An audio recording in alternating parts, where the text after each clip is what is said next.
The smell of rotten food rises to greet you. You see soggy cartons, dirty rags, and organic waste.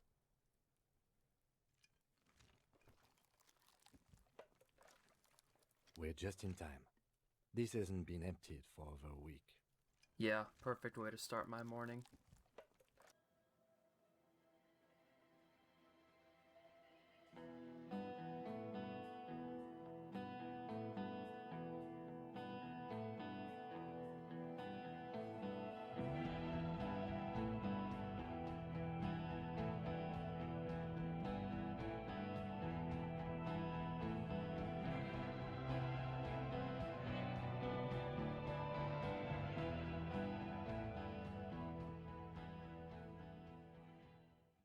So we made our way back to my best friend Gart and let him know we needed those keys. What do you need them for? It concerns the case. Please cooperate. Just bring them back once you're done, please. I was about to get my hands down in there, nice and dirty, then I remembered, oh yeah, I have gloves exactly for this. You see milk, an egg rest with one broken egg in it, some pasta wrapper. Picking up the soggy packages somehow feels familiar. You've done this before. The movements are recorded in your elbows, the methodology in your fingers. You're used to this. No, searching for evidence in the trash. A box falls into pieces in your hands. Batiste Soleil cereal. There are plastic pasta packages below, and turbo noodles. Nothing of note, however. Among the threadbare kitchen towels, something catches your eye. A pair of denim trousers. As the legs of the slime-covered jeans begin to unspool from the garbage, a rank corpse smell fills the air. The victim's clothes? Cadaverine odor is faint. If these belong to the deceased, they were removed when he was still in the early stages of decay. Drop them in here, officer.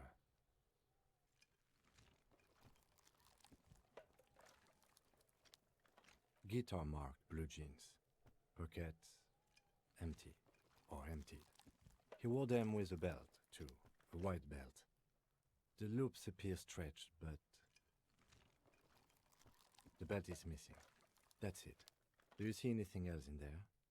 I have another bag here. Something slimy catches your eye. A drab, long-sleeved shirt, olive-colored, appears from the food waste, dripping with pus.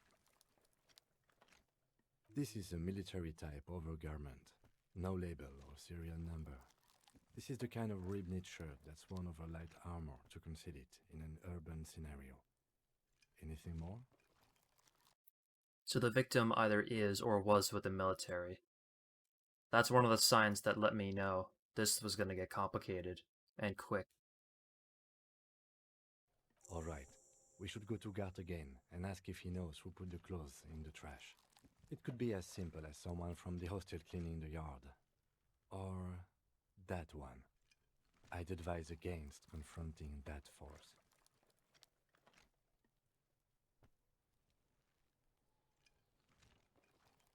Not really. All we know is the victim's clothes are in the trash, the lid was locked, and his establishment had the key. It's just a small loose thread. The lieutenant nods, then looks back into the trash container. It's just organic waste, cold and slimy on your hands. Apple and potato peels mostly, unidentified sludge, and the occasional chicken bone thrown in for good measure. But hey, nothing. It's nothing. Nothing more to see here. I don't believe you. What's this? A blue piece of plastic sticks out from the apple peels. It's shiny. Looks like the corner of something. They look badly damaged, but you can still make out forms and notes, written in a man's handwriting. Officer, is that your paperwork? Yes, it is. Look. This plastic has the RCM street grid on it. You've even got an autopsy form. If you don't mind me asking, how did this get in the trash? I didn't have an answer for him. I literally didn't know it, and I wasn't ready to come out with the elephant in the room just yet. Understood.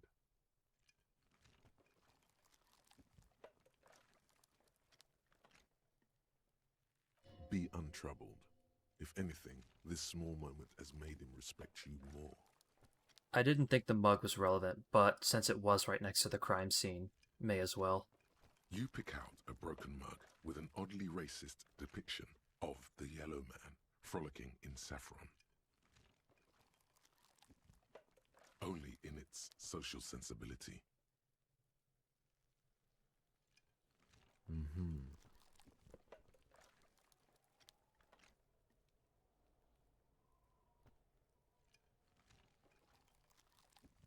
The container sounds a muffled gong.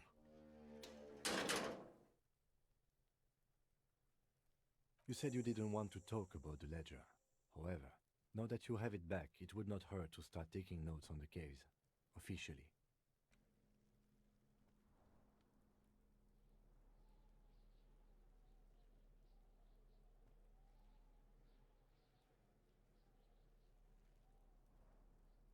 It's the ledger you found in the trash. A pitiful cabbage of white and yellow papers hanging from plastic board, barely held together by a metal clip. This sad display is made complete by the faint smell of urinal cleaner. So with the bit of free paper I had left in the ledger, I named the case The Hanged Man, which Kim seemed oddly happy about. And then I went on to observing and smelling the ledger, just trying to soak in every bit of info I could, which would eventually pay off. Excuse me, I just have to ask again. How did it get in the trash? I answered with an educated guess. I assume in that moment of drunken depression, I probably didn't want to be a cop.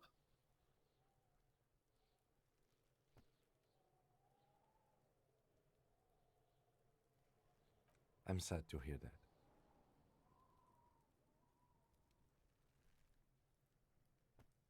He's sorry for you. In any case, we are lucky you found it. Make sure it's all in there. Official notes are... well, they are dangerous. They contain confidentialities.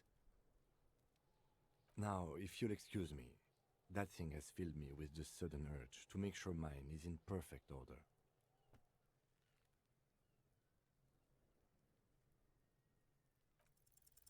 Yes, Paid off. you can piece them together using the alphanumeric code on the margin. It always begins with HDB41, then date of initialization and time of arrival on the scene, followed by the title. For example, HDB 41120111700, the next world mural.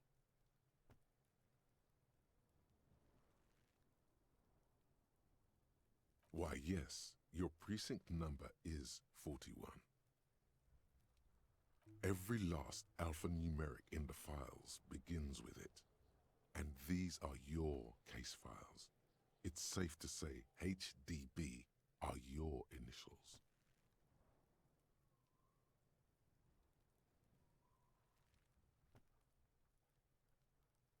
I got nothing here either. Logic really isn't the best faculty to have this conversation with, but it's the one you got. So sorry. Yeah, we're staying out of this business for now. HDB is bad news from yesteryear. It's shit, honcho. It takes about half an hour to piece one together using the system you've devised. Where do you want to start?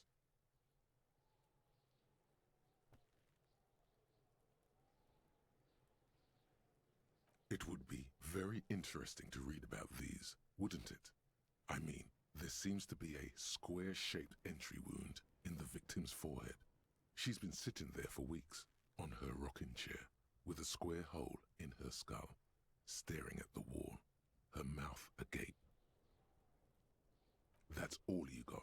From the half hour you spent piecing it together, all you know is the entry wound was square-shaped. You never found the bullet. And then another body showed up, also with a square hole in his forehead. Who knows? Those pages are missing. What next? Don't worry. One day. You're lying. I want to know. That's the kind of case that can make careers right there. The kind of thing you could talk to your officer buddies while walking around the precinct. Be like, hey, it's HDB, the guy who solved the square bullet hole murders. Come on. So I wasted more time talking to these two. Guess I just can't help myself. Yeah? The Kingdom of Kuno? The fuck do you want with it?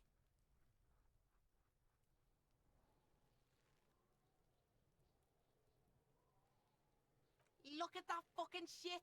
You're trying to get Kuno killed! Fuck does Kuno know? Kuno's not a fucking acrobat!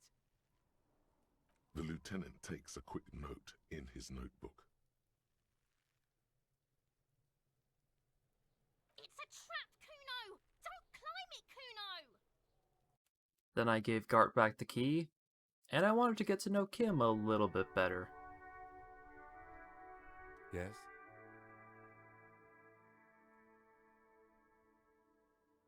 Me?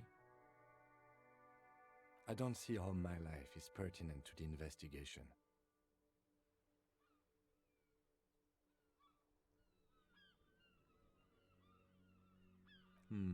That's a fair point.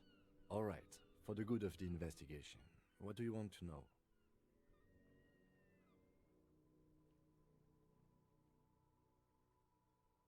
That's because I'm half Seolite, or quarter.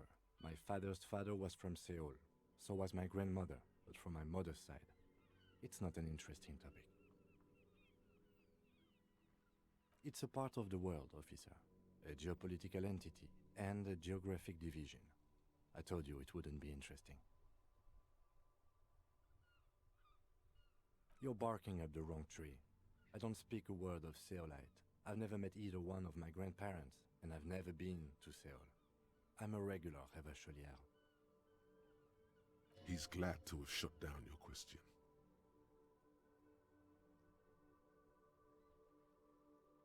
No. Your brain sends the signal to your lips, but they refuse the order. Something is paralyzing them. You're pretty sure it has something to do with the lieutenant's eyebrow. It's like you're locked down. The lieutenant relaxes his eyebrow, and you seem to regain control of yourself.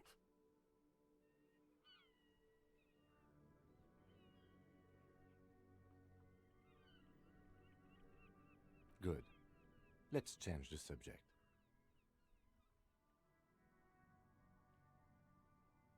What do you want to know?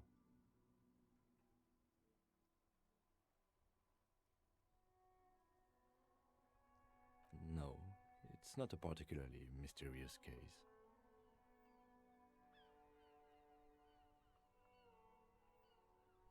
The deceased is a security guard for a corporation involved in a labor dispute. It doesn't take a DeLorean polymath to put the pieces together. I just don't see the case getting more mysterious than that.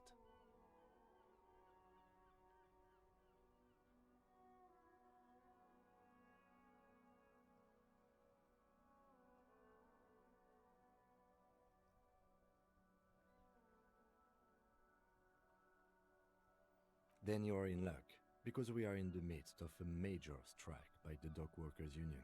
Maybe more than that. The union clearly wants a piece, not just of the industrial harbor, but the Wild Pines Corporation itself. Is this a strike then? Or the first shots in a workers' coup? I expect the case itself to be less challenging than navigating these community matters. This district isn't used to the RCM's presence, and the union rarely overplays its hand, as it appears to have done in this case. Strike, coup, revolution, it's brigandage, however you parse it. You feel something rising through you, a familiar feeling, an opinion taking form.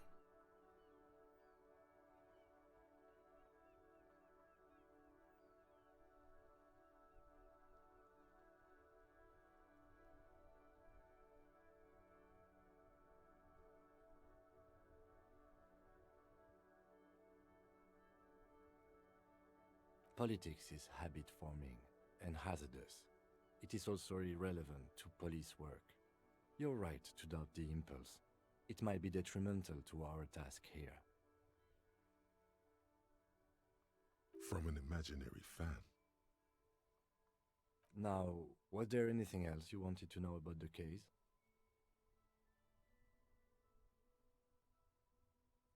I'm afraid you and I are pawns in a pissing competition.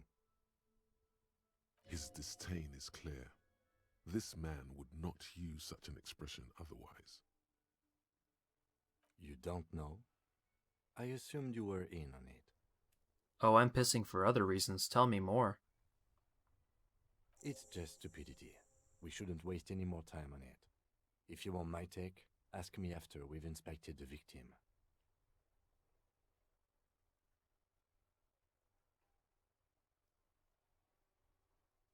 Later.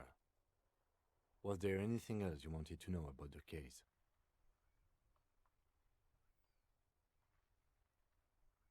Good.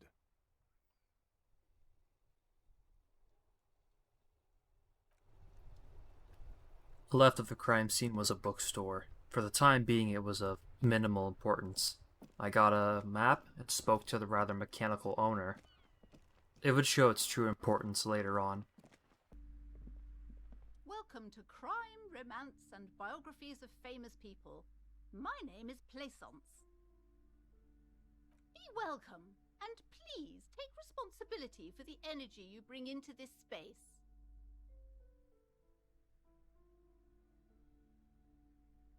I am the proudest owner of our little shop of culture.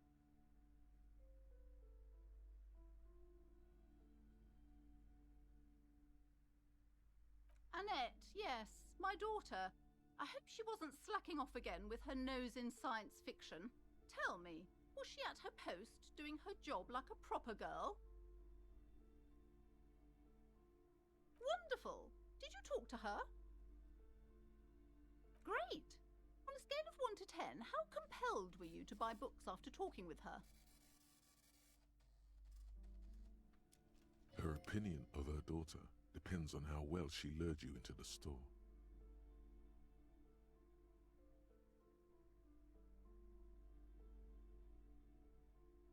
Come now, it's not personal. It's about proper sales practices and market research. I expect an answer. My precious, her dedication brings joy to my heart. If you have children, I hope they turn out as great as my Annette.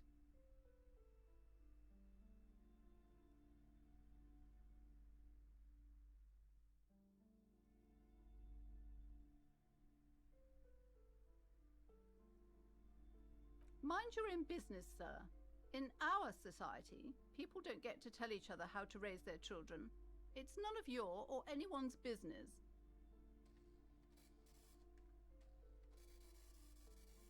The woman before you scans the store, her shoulders rigid and tense. Every now and then, she nudges her glasses.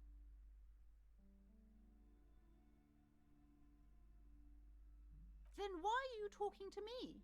Everything is on the shelves to browse. Don't you feel compelled to buy anything? See those shelves there? Go, be drawn. Everything is on the shelves. Take a look yourself. The shelves compel you, don't they? She smiles and nods, seemingly relieved. Several maps have been attached to a bulletin board hidden inside the alcove. They're held up by small pins. The board has come loose from one corner. The maps look old and faded. Your eye catches a map of Insulinda, a map of Revachol, and a map of Martinez. The north coast of a verdant island is shattered by the delta of a river. It is the River Esperance. Countless bridges put the shards back together, connecting city blocks to river islands. La Delta says a great artificial heart in the center, teeming with life forms and construction. To the east, rolling hillsides, Le Jardin, Stella Marie, the suburbs of Saint-Baptiste, swallowed up into the megacity. They sound rich to you. This is Revachol East. Houdon, it's somewhere to live. Not bad. Then there's Jamrock. It's bad. People shouldn't live there, but they do. Then Forberg. It's almost as bad and much larger. Then Coal City. It's the worst. It's so small you can't even see it on the map. No, wait. There it is, north of Jamrock, the strip of coast next to the Greater Revachol Industrial Harbour. It looks downright despondent. It's almost Coal City, to be honest. No, this is somewhere to be. This is all you have. But it's still something. Streets and sodium lights, the sky, the world. You're still alive. It's not really a map. It's a tourist thing.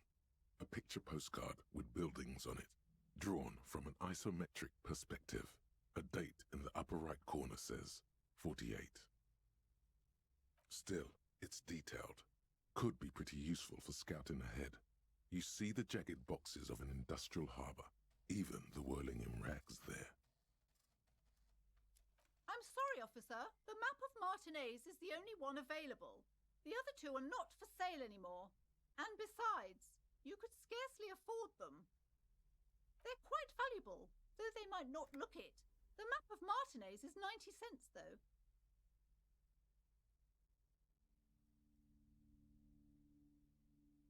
Yes, yes. Are you interested or not?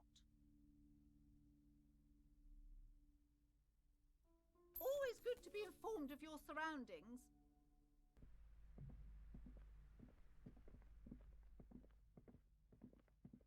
You see a set of tattered curtains blocking the way to another room. A strange cage-like trinket dangles from the curtains. Excuse me, officer. The back room is strictly for employees only.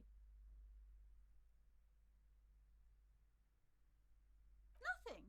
Now please go back to browsing the books. Don't you feel compelled to look at the books? The books are all you care about. Oddly enough, the more she tries to draw you away from the curtains, the more alluring they become. You see some kind of charm, an irregular polyhedron assembled from bones, sticks, and straw. Inside, a disturbing fish head with empty eye sockets stares at you. Aside from poking at it suspiciously, there is nothing else to do with the fish head charm at this time. The curtains remain shut before you. I have to admit, Plaisance being as annoying as she was made me even more compelled to open the curtain. Sir, don't touch that. I told you it's off limits for the customers.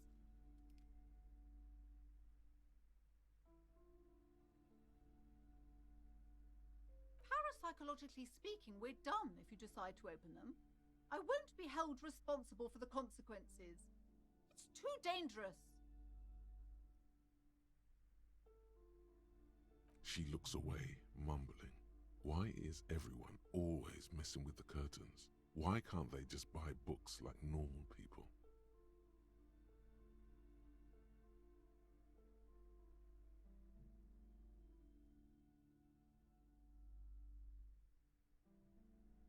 Why? It's not like anyone was killed there. I'm sorry, I don't mean to be so impolite. Just please don't go there. I can't allow that. You'll only make things worse and unleash the powers. Thank you. Let's just talk about this first, all right? There's no reason for you to venture into the unknown. What are you, a coward? Think about the marvelous adventures waiting for us on the other side. There is something mysterious about the curtains. Be careful. The curtains, tattered with age and covered in dust, hang before you, as if taunting you. You see a dimly lit room full of dusty furniture and trash. A doorway stands in the back, covered in dozens of scary little cage-like trinkets, your shadow looming over it like an omen. I warned you! You're unleashing forces beyond your understanding. I have to admit, she flipped out less than I expected when I actually did open the curtain. But the fact that she claimed all this witchcraft and supernatural presence made me even more curious. Did I believe it? No. Did I want to see? Yes.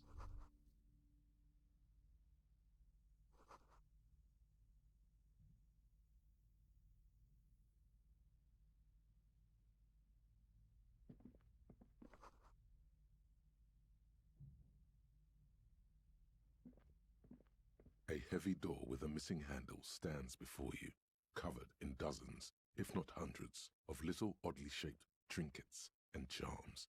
It appears to be locked. Only an echo. No one is there. Later. I hope. Later. Just south of the bookstore, there were two men playing a ball game in a crater. A crater caused by artillery fire some decades back, it turns out. I got a little history lesson here, and was informed a little bit about the local politics, or rather, nationwide politics. Communism versus capitalism, Renee being a rather staunch and outspoken capitalist.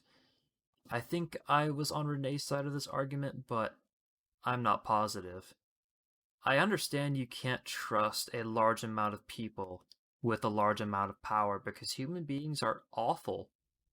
And you just cannot trust a large amount of them in particular to do the right thing. But at the same time, if you put a lot of power in the hands of a small group of people, then there's a pretty strong potential that the larger group is going to get screwed over by their actions because there's temptation and selfishness at play. I don't know. I feel like I don't have enough information to make too much of a judgment on this yet. And at the same time, it's my job to solve a murder, not give opinions on politics.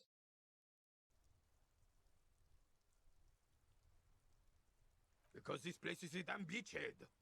And too often the commies up first. Yes, the military coordinated amphibious landing to take back Revachol. Martinez was used as one of the 3 footholds in Revachol during Operation Deathblow in 08. The other 2 are off in Stella Maris and the Delta.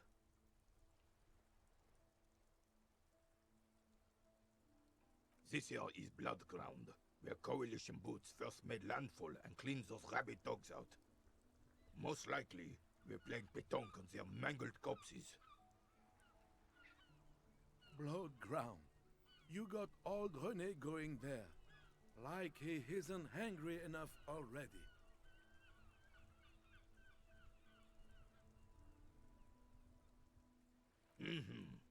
Don't get me wrong, officer.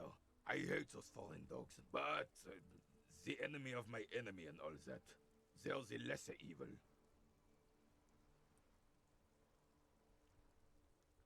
Damn right, son. They lit the fire of hell on the city before they stormed it. And it worked, too. The rest of the city got cleaned up, but Martinez they keep as a monument.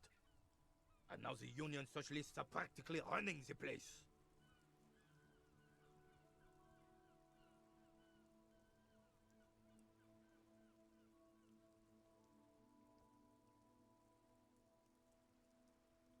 Well, it's your own damn fault. You, we, the coalition, Revachol, whoever you want to blame, never finished the job. Officially, The party never surrendered. Of course they still hold influence. And then, to the right of them, I would meet Tommy, a lorry driver who's stuck here because of the strike. One of the only honest men I would meet here in Revachol. A good man. There was this sort of sadness to him that I wanted to talk to him about, but I just couldn't quite get under his skin. As with most people I met early on this morning, he'll be more important later on.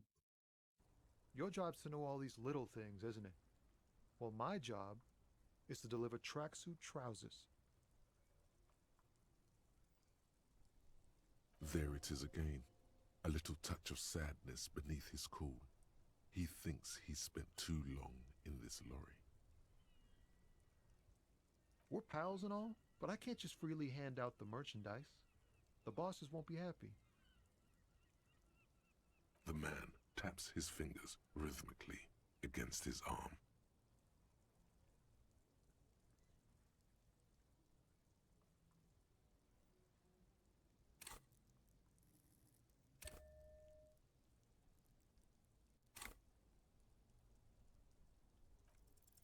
Ease into it.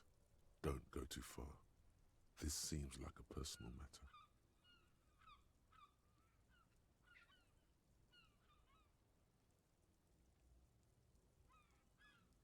Man, nothing's troubling me.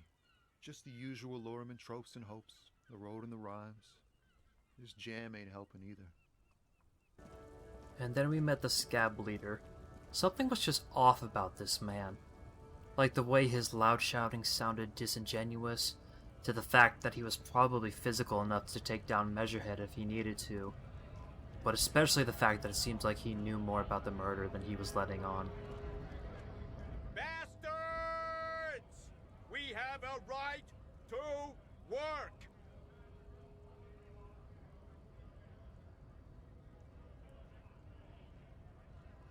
Hold up and stay frosty, everyone.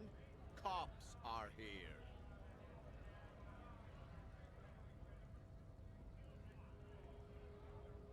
You here to fuck with us? Beat the honest worker down. Good. We're fighting for a cause here. Right to work! Right to work! Besides, we're not that different.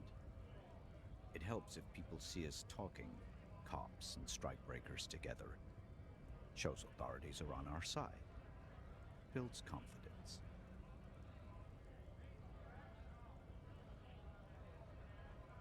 Maybe you should ask them the questions, like why we're not allowed to make a living here. Shame on you!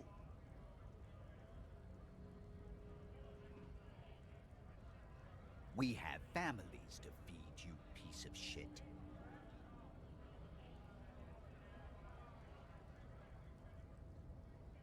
So do we, Scab.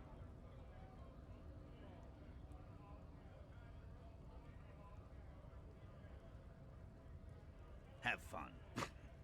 Union shits are on full strike. Don't think they're going to let you through the gates. You trying to meet their fat boss?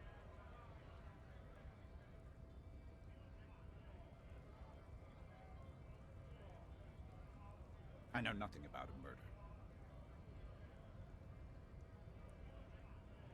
The mention of a killing sends a barely noticeable shiver of tenseness through him. Interesting. What are you talking about? I'm not tense. Yes, he's tense. Right to work! You've been talking to him for quite a while now. Something is off with this guy. Ask him where he's from.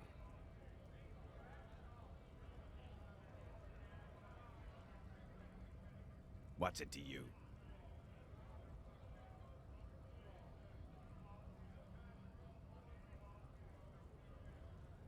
Am I a suspect? Done no crimes. I only fight for the rights of people.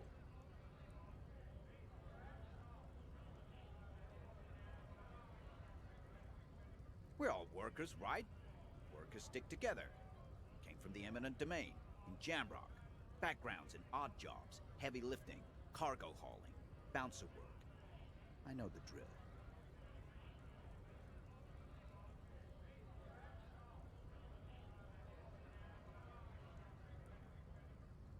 Worked at Territorial.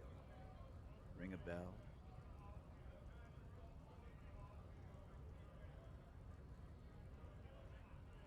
We're done here. I have a strike to break.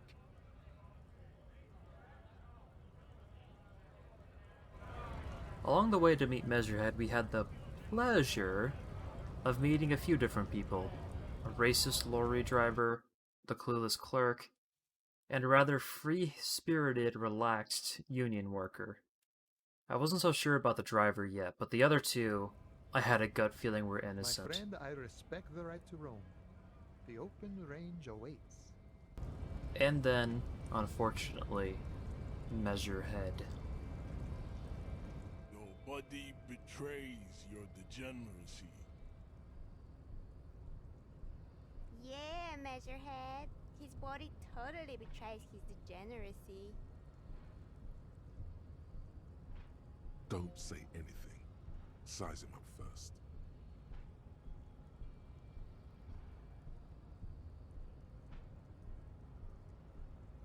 Are you admiring my morphophysiology?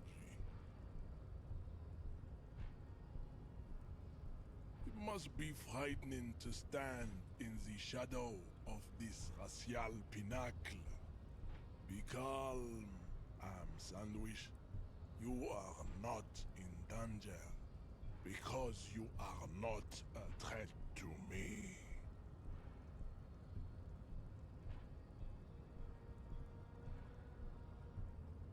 That is precisely the negligence that has led you to succumb to Al-Ghul. You reek of it. An invisible sword of Al-Ghul emerges from your throat. You cannot see it, but others can.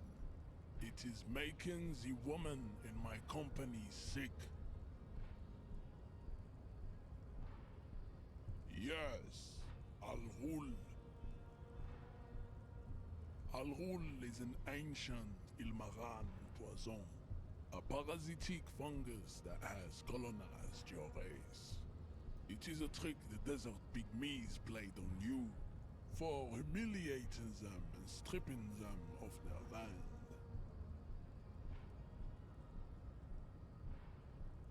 Correct, my small skull servant.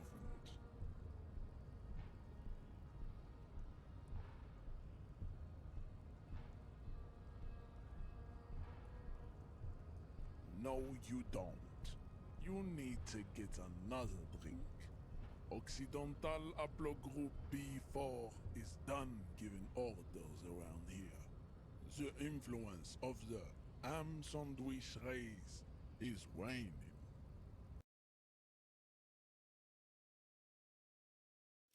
Long story short, everybody, Measurehead is a massive racist. I don't know if I was a racist in my past life. I know I was an asshole, but if I was, that's something I'm gonna leave behind. I'm not tolerating it. However, he wasn't gonna let me into the dock unless I gave him something in return. I couldn't knock him out. I didn't have the physicality for that.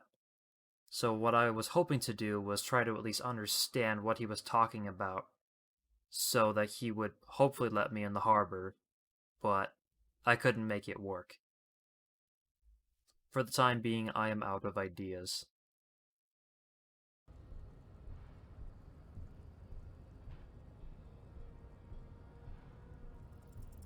Go ahead. Don't be shy. Just ask for race secrets.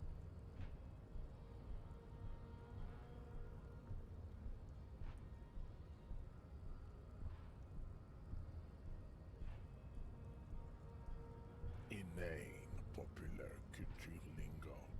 It is intellectually uninteresting to sock anything to an infant such as you.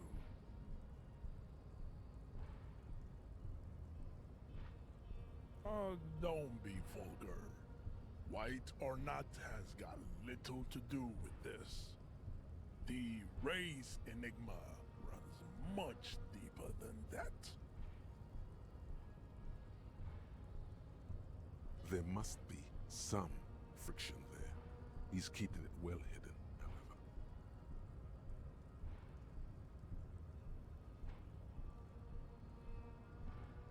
Mr. Clare is a man of vision and means. He has the will to confront polycultural capital, something your race, naivistic communists, never did. Also, to serve is noble. It takes discipline. Your petulant individualism has only contributed to your race failure. It is lax and moronic. He looks toward the harbor, motionless, the tattoos on his face like a web of stone.